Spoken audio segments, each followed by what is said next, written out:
On my way to Northfield, not a crazy early start today, around 6:15. I was supposed to get out of here at 6, but I did hit the snooze button once. You know, the last couple of days, you can't hide from sleep forever. And I had a good nap yesterday. Woke up to 100 emails. And had a pretty good sleep last night. You know, Ollie's team won in a nail biter. They held on. Ollie didn't have the greatest game last night. He struck out popped out, grounded out. Pretty sour at himself, but you know, I told him he was hitting the ball good. He was hitting the ball good. He just wasn't hitting it in the right places. So today he plays again. I'm going to miss today's game, but I am home for the weekend. I opted out of Friday Scioto with swinging Senorita. I opted out of Friday Meadows with Kings County. Saturday, the Phillies are racing. It's also North American Cup night, and my wife likes to go to the races on North American Cup night also. So, although we have a busy weekend, I think everybody will get along just fine without me. I know that Swinging Senorita's pretty push-button filly now, and any of those top drivers will do. Aaron or Chris Page, whoever's available, will do just fine for her. Kings County, I'm sure Dave Colon or Mike Wilder or somebody can get him around just fine. And then the Phillies, they're both good. You know, stay special. Just can't get her on that week-to-week schedule. I'm going to have a good look at her today when I don't. Obviously, I'm going to see her when I get over there today. But I asked them. We've had her on the aqua treadmill of Dr. Latessa's, and I'm just curious how she is soundness-wise. She's been good. She's been manageable. Is there progression? And I'm going to see that today. I believe there is. I hope there is. We'll see. Nevertheless, the aqua treadmill is great, but it's not great for speed, right? You can't put any speed in it. It's all just straight work. So trying to find that happy medium, that spot where she can, you know, get a good workout in, stay tight, and race consistently, I think is going to be the key to allowing her to advance and driving her appropriately. I was kind of little angry at myself last time, but the way I drove her, asked way too much of a filly from the outside. First start on a half-mile track that had been off 2.5 weeks. Not my finest work. So hopefully she has a better spot. And then, of course, 8-hole with, 8-hole with I Forbid You, and she's sitting on a win. From the 8-hole, though, I don't know about that. But she's definitely sitting on a win, man. She's a fast filly, and we got the wrinkles out of her, though. That shoeing, that minor little adjustment that we talked about. Jason and I spoke about it after her first start. It seemed pretty rudimentary to me, just a little bit here and a little bit there, shoeing-wise, and she would be fine, and she was. She was perfect the other day. Just got caught in an impossible spot with her. Now, as I said, we do have lots going on. A lot of people asking me what's next for the Kentucky horses. Well, I mean, that's pretty I guess it's never obvious because you guys can't see the schedules the same way I see the schedules. So a week off. I spoke to Eric about it this week. We're gonna have the vet go over all three of them on, I believe he's there Friday. Got to remember, Oak Grove is a bit like an island, right? It's so far away from anything. You only get a vet down there once a day or once a week, and it's it can be problematic sometimes. So Dr. Roberts, we have pretty good rapport with him. He's done a lot of our work in Kentucky at the Red Mile, and he goes down there once a week. So he's going to have a look at those three horses for us this week. Pickpocket, as I said, I have to implore this, and I did with Eric also, keep a very, very, very close eye on this horse. This guy has now got my attention a lot, and I want to make sure that everything is proper, stays proper, and advances with him.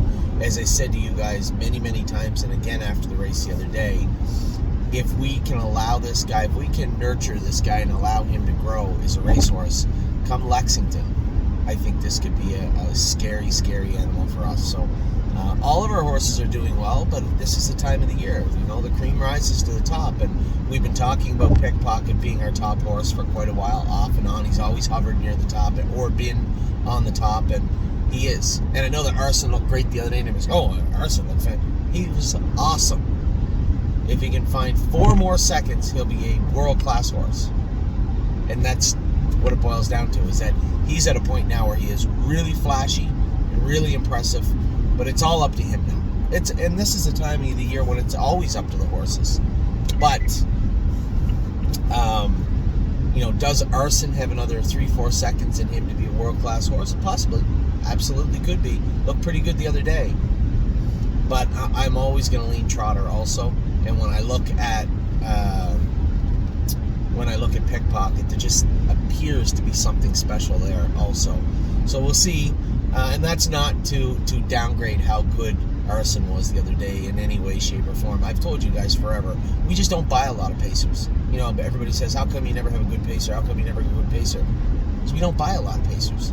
This is the first year, we had that unfortunate accident with Cowboy by the Sea, and as good as Arson is now, that even hurts even more when I think about Cowboy, because he kind of manhandled everybody training down in Ohio, right? And to see Arson come out and be so good, it makes you wonder, what could it be? What could have been with a horse like Cowboy? And hopefully he'll make it back.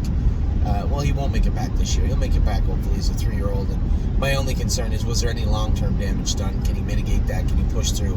Standardbred horses are the toughest living beings on earth. I'm certain of that. So where there's a will, there's a way, and there's always been a will when it comes to Cowboy. So who knows? But it certainly hurts a little bit of a bittersweet race the other day. But we're going to focus on the here and now and the future for all of our horses. And man, so excited about this year. We always knew, right? You guys knew. You guys allowed us to go out and buy these horses, buy these top horses. Arson, is it a shocker he's a good horse? He's a 3/4 brother to Pure Country. His sister is racing in the big race on Saturday up here for Tim Tetrick. And I got looking closer. The mother to Confederate is a sister to Arson also. So, I mean, that entire family is world-class top to bottom. So is it shocking that Arson went out and did what he did? No, not in the least. It was fun to watch. It was certainly fun to drive him, but not shocking in the least. And then you look at Pickpocket, again, we'll focus on the horses that have raced already. You look at Pickpocket, he's out of a sister to Moneymaker. Right? He's just loaded with talent, with pedigree, top to bottom also. And it just goes to show, when you look at Pickpocket's immediate family, there's not a whole lot there, right? We always talk about how we can find our way into these families. It's not always the best horse. The Arsons of the sale catalog. What else is lurking in there? And when you look at a horse like Pickpocket and his family, that first dam has not done a whole lot. But then you look at the second and third dam, and it's just loaded with talent. And I've always said, you never know. Pedigree should show up. And quite frankly, I believe Moneymaker herself didn't throw a whole lot until International Money, if I'm not mistaken. There was a lot of foals that were huge letdowns. And then, bang, this horse showed up. I think there's one more now, too. So, when we look at how we purchased our horses, top families, good-looking horses, well put together, whether it be the placing in the sale or the immediate family angle or the first crop sire angle, we're always looking for ways to find those really, really good horses. And, Militant, take nothing away from Militant. I need everybody to look at the race for what it was. First-time driver, John McDonald had never sat behind the horse, certainly didn't want to put him on the run, and got him away in a spot where he had to follow a horse he can't follow. You're not going to trot past Pickpocket the last 3/8 of the mile with Militant, and there's nothing wrong with that. That's not a dig on Militant. Now, if he knows him better, and now that he does, I suspect he'll get away 1, 2, 3, and then you're going to see the best form of Militant. Again, there's Charmed Life's brother, first crop sire. Born to Dance is in tonight. Can't wait to drive this horse. And I never would have thought I'd say that, right? But he's just really come forward in a big way, and just so impressed with the horse he's become. I can't wait to race him tonight. And then tomorrow we have Pull the Shoes and Yo Mister. Can't wait to race Pull the Shoes. And I get talking to Dominic about it, and we did enter ready for landing for Tuesday. And the reason I did this was, what do I have to garner by qualifying him again? Speed-wise, they're not going to get away on him. It's not like they're going to go on 57. They're going to go on 59 in a piece. And speed is the least of my concerns with ready for landing. Just following, maturing, understanding his work, and letting him grow as a racehorse now. So I guess we can race him. I mean, his calendar is kind of weird, right? We have New Jersey now and some stuff later. There's nothing really for him, stake-wise. In Canada, I didn't pay him into the Millard Farms. There's nothing really there for him until almost August. It's not the end of the world. Get some races into him, let him grow up. And then we also entered, and this is important also, we also entered Lonely Lakewood, and I think it's important that I never did say this to Dominic, but if they're only going to take one, if that maiden does fill in by some weird stroke of luck, it's full, or bad luck, I guess. They're only going to take one of our horses, and I want to make sure that it's Lonely Lakewood first, because he does have stakes coming up very, very soon.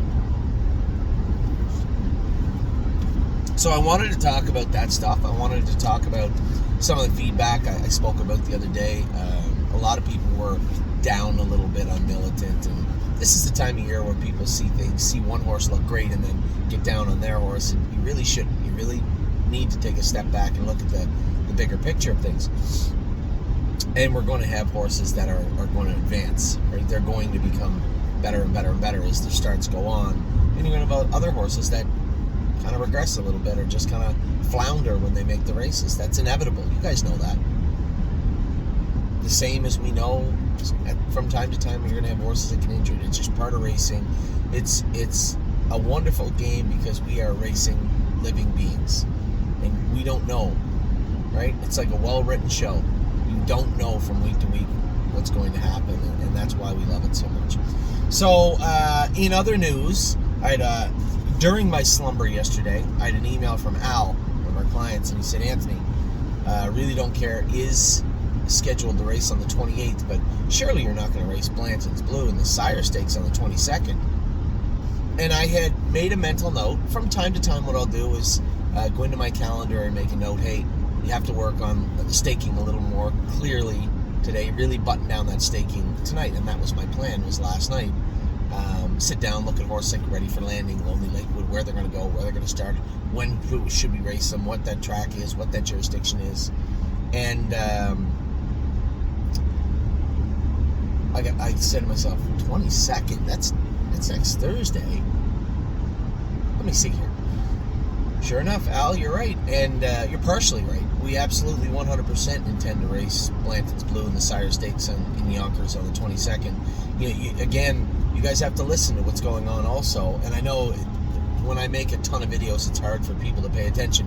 When the heading is recap and training, and you didn't know your horse was qualifying, schooling, or training, maybe you don't want to sit down and watch a 20-minute video of me talking, right? And I don't blame you, but that's the only way I can communicate properly and consistently in the summertime, or any time for that matter, with all that's going on. Blanton's Blue schooled in 2-1 last half in 58 2 weeks ago. He's already there.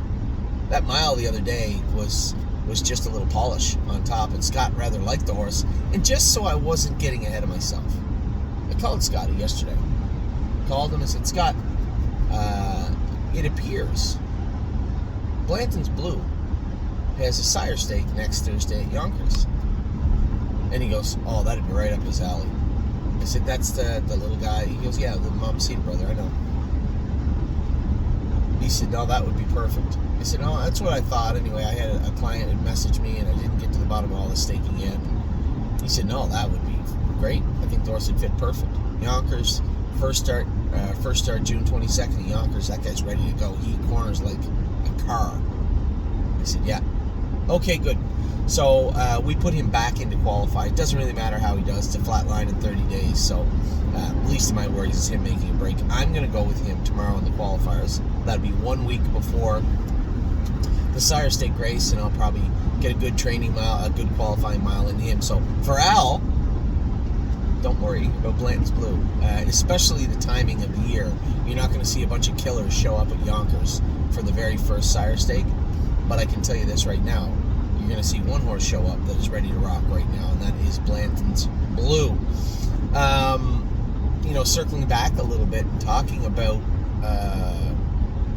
some of the yearling stuff. Obviously, it's way too early in the season. We're not even qualifying our babies from last year to be talking about babies from the year coming up, but we did buy that horse yesterday, and I'm not going to let the horse sit on there with a bunch of shares forever, just so everybody knows. If you think to yourself, we'll leave those shares there and I'll buy a couple of shares in the fall if things don't work out, that's not going to happen. Last year, the one thing that did happen, because all of you had so much confidence in us, I didn't get as many shares as I wanted, right? This stable is set up for you, set up for people that come in, join horse racing, and be a part of the stable.ca if they want to be. And it's not for Anthony McDonald to be able to buy pieces of good horses. I mean, sure, I will and I want to, and I have in the past.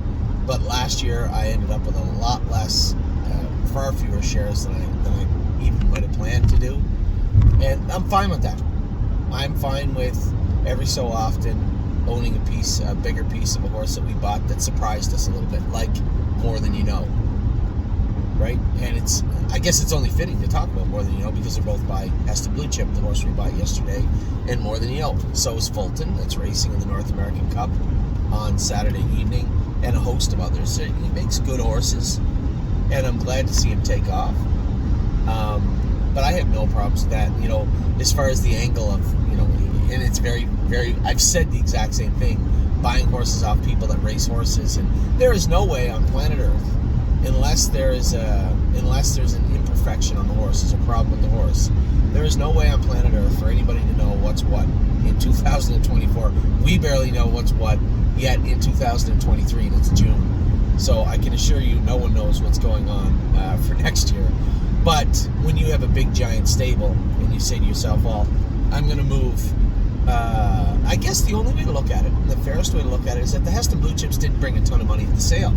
So if you are the breeder and you are a seller, you have to say to yourself, well, what can I get today, right? Take away all the bills, all the stabling. They still have to feed the horses and care for them and polish them up. What would I get then? What's my potential bottom line then as opposed to now? And does it make sense? So yesterday certainly wasn't a windfall for Odds On Racing, but at the same token, they weren't looking for a middle-of-the-road Heston Blue Chip type breeding, and I was. So a good start to the year for us. We ended up with that lather up from Odds On Racing also. About 3 weeks ago, we ended up with the Heston Blue Chip. The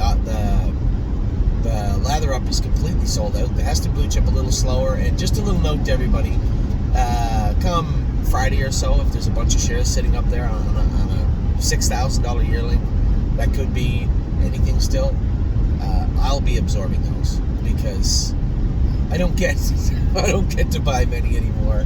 So I'll be absorbing those if everybody decides they just don't like the Heston Blue Chip Colt. I did speak to Julie Mears yesterday. The horse is stabled at Concord Farm, and the horse is stabled at Concord Farm. Actually, I'm going to get him picked up tomorrow. I'm going to call her. She said he's in great shape, looks good, and there is nothing wrong with the horse whatsoever. So, great news in that regard. Just a little FYI for everybody, those shares aren't going to stay up on the site forever.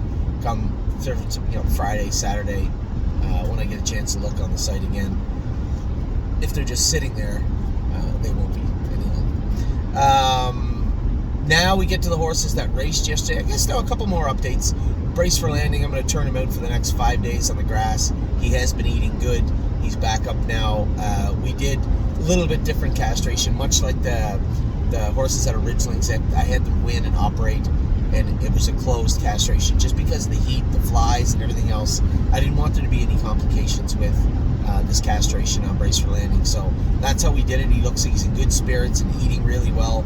I think the plan is to get him out in the field today or tomorrow, which would be Wednesday or Thursday, just till Sunday, which doesn't sound like a lot, but 3 or 4 days, just to relax is sometimes for a horse. So he'll probably hit the grass today or tomorrow with Hallie and the Clouds will go out. Not the same field yet, but Hallie and the Clouds will go out also for a couple of months, starting, like I said, today or tomorrow. And then we have No Chance in Hill, a horse that was injured, the extent of that suspension. I keep saying it, and I think I've now convinced myself that the no chance in Hill injury, I think, was lurking in there for a very long time. I don't think it just let go a little bit. I think there was a little bit going on in that leg. Just going back and looking at what I said about him and how he behaved on the track, that left line late in the mile was so odd. And we just chalked it up to a big immature colt, probably a stifle. I don't think it was. In hindsight, I think something had been going on in that leg for a while. We re-ultrasounded. Dr. Latessa called me and said, that's a very minimal tear now. It's like 10%. When we get all the, because we kept blistering it, cooling it down, and blistering and cooling it down. He said when we get it cooled down and get him in the aqua treadmill, he's selling this aqua treadmill really hard, by the way. When we get that leg down in that aqua treadmill, I think what we'll do is we'll cryo that leg real good. You may see no chance until at the end of the season. Probably not. There's a chance because the injury is a lot more minor than I originally thought it was. So that's good news. Now to the racing last night. Amy said that James said Tiger was a little rough in the mile, and I thought he looked great.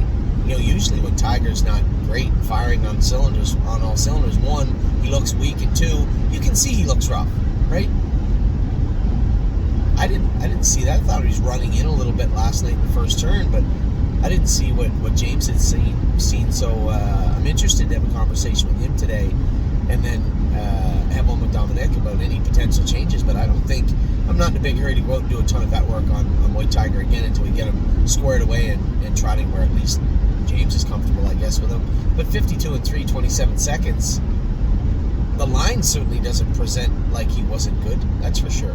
And he finished up strong. White Tiger was coming at the wire, and I thought the horse looked good. So maybe there was. I want to hear from James what he thought was going on with the horseman. I thought he looked pretty good to me. Resolute Bay again, 53 and 1, 27 or 28 on the end of it. You can't really fault him. He's doing what he can. Gets up in that tougher spot. It's a real tough spot for him up there. So we'll see. We'll see where we go with Resolute Bay. It's not like I know. I like the aggression for everybody, and I know that I'll start getting emails saying, "Hey, is there anywhere else for Resolute Bay?" Not really, right? He's got a ton of money made. He's got a lot of wins. Not really. There's no soft spots for a horse like him. So I think he has to kind of stay the course. And this is the one thing that I want everybody to remember this. I want everybody to remember this moment where we start talking about Renegade Gypsy and Resolute Bay, how good they were at the end of the 3-year-old season, how much we could have got for them, and we didn't. So I don't want to hear any whining and whimpering from anybody that is my partner on the horse saying, well, is there anywhere else we could have went? Yeah, we could have sold them at the end of the 3-year-old year for a lot of money. We ended up keeping them because I thought they're both good horses. They will advance. But this 4-year-old season, both physically for themselves and the horses they have to race against, is very, very difficult. And speaking of talented 4-year-olds, looks like Money draws the 10-hole in one division at the Meadowlands. If there was ever a horse that didn't need a 10-hole, it was him. So I guess that is going to be filed under play the hand you are dealt in regards to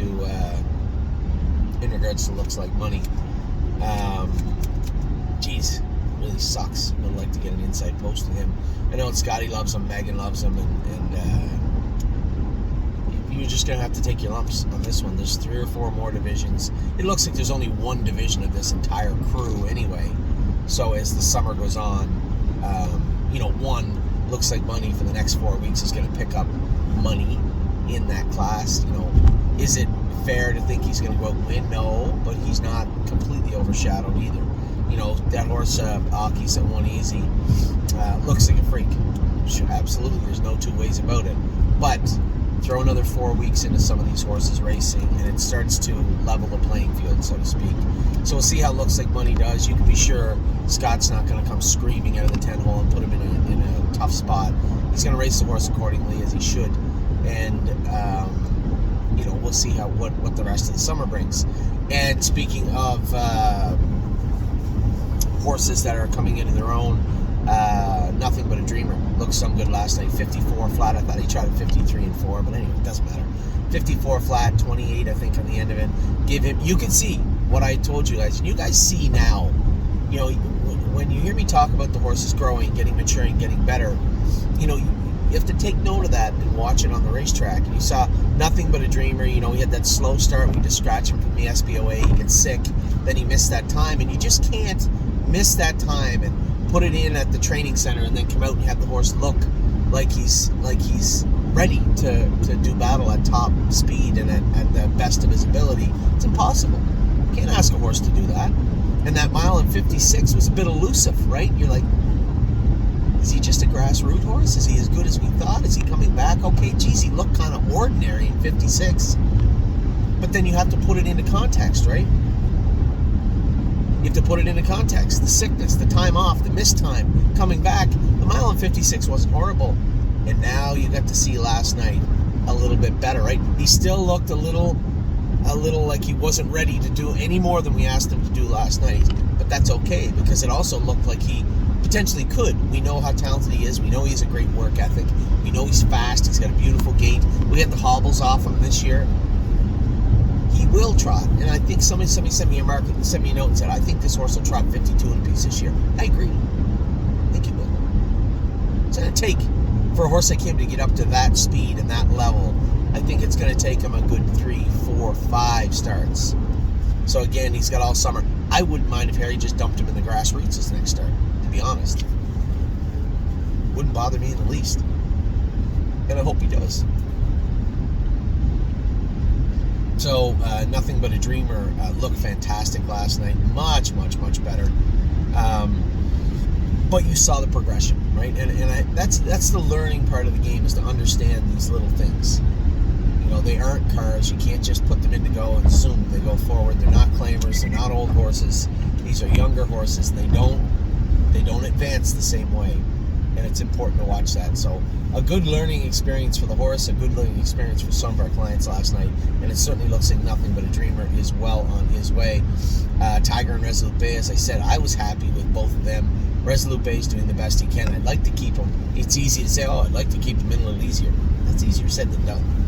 I'd like to keep him in where he can do a little more damage. So hopefully we find some. I'd rather spend more time in classes he's, 2-1 than in classes he's 20-1. So hopefully we can find a path forward that isn't too rocky for him. And then White Tiger, I'm eager to talk to James because I don't understand if what he said to Amy was, Amy had told me, James said he was rough and almost made a break 3 or 4 times. Well, he did it pretty quick. 52 and 3, I think 27 on the end of it. I thought he looked pretty good, and there isn't a whole lot of tinkering to be done with Tiger. So what's up? What did you see that I didn't? And again, I haven't talked to Dominic about Tiger today either, but eager to see what both of the gentlemen think about Tiger last night. And then Unbeatable Kemp. Oof, he's a tricky one, eh? They said he was really hot in the warm-up, but he scoped good. There's no redness or bruising on his palate, so he didn't shut his air off. There's no mucus or blood to speak of. I just think he's a horse where, maybe he, that's 4 starts in 5 weeks, I think. Give him a week off next week. We'll do, I know his vet bill, he's a maintenance horse. It's not an easy horse to race. We'll do a little vet work on him. He's probably going to get next week off. Now, I guess the good news is the last time we gave him 2 weeks off and did not train him in between, jogged at 53. So let's take this week, starting today. And again, this is a conversation I haven't had with Dominic yet, but I think this is probably the way it should go. Would be, let's give him a week. Inject that knee, swim him a little more over the next week and less on the track, and then next week put a little more track and pool into him. That's worked very well, although he was soundly defeated last night. I don't think, when he went in 53, he was just raging on a helmet, and then when Jody moved him over, he exploded. That explosiveness wasn't there last night. Wasn't found in the scope. I don't really think we have to go take his blood to see what's up with the horse. I think he's approaching his ceiling for right now, and he's doing it the best he can. I got a lot of respect for a horse that isn't 100%, but is advancing. Now, you don't want to see them soundly defeated in 5th, and regressing, going onto the wire. But again, I think 4 starts in 5 weeks or something like that probably plays a role of that. Give him a week off, do the work on him, take good care of him, and they have done a great job. Michelle, Amy, and everybody, Dominic, everybody in that barn has done an exceptional job with that horse. And I think if we can keep him where he was last night and even have him advance, throw some of those 53 miles in and look good, try and get him on a path where he's comfortable, both in between races and on the racetrack at night, I think then we'll start to see a more consistent, I don't want to say better because he was really, really, really good 3 weeks ago, 2 weeks ago, 3 weeks ago. Yeah, he made a break at the gate 2 weeks ago. He was really good 3 weeks ago. So if we can hover him around there, man, that would be the goal. That would be the goal. We have a tag on him now. He's tagged at 62,500. I think he's safe for a while in there. Just his inconsistency and the way he's floated around the 5 to 6 to 1 kind of. And I only use the odds as a barometer as where he fits in that class. He's a competitor. He's a competitor in that class every single week. He's a horse they're going to look at on that race every week, and that's where we want him. So great job by them. I think he'll miss next week. We'll do some work on him and then cut him loose the final week. Now that would be very interesting to see if off a week he races that much better. It might be a 2 weeks on, 1 week off type situation for him throughout the summer rather than 3 or 4 weeks in a row. So that's worth looking into also. So a little bit of a discussion today about the horses. I was very, very happy with the way things went yesterday on the track. All those horses were kind of in really, really tough. White Tiger and Resolute Bay weren't even mentioned in the top 4. Nothing but a dreamer. We had question marks coming in about him. And then Unbeatable Kemp, how would he be? For the most part, a pretty good day. Now, we did enter horses into Qualify. Let's see if I get these right. You guys, I told you all about the schoolers yesterday. And somebody asked me about no free lunch last night. And I thought that I mentioned the schooler. I went with JK Mickey Mantle, 58. He was good closing on the end. He's going to need a qualifier or two, and no free lunch was closing right in behind me. So those 2 horses did school yesterday.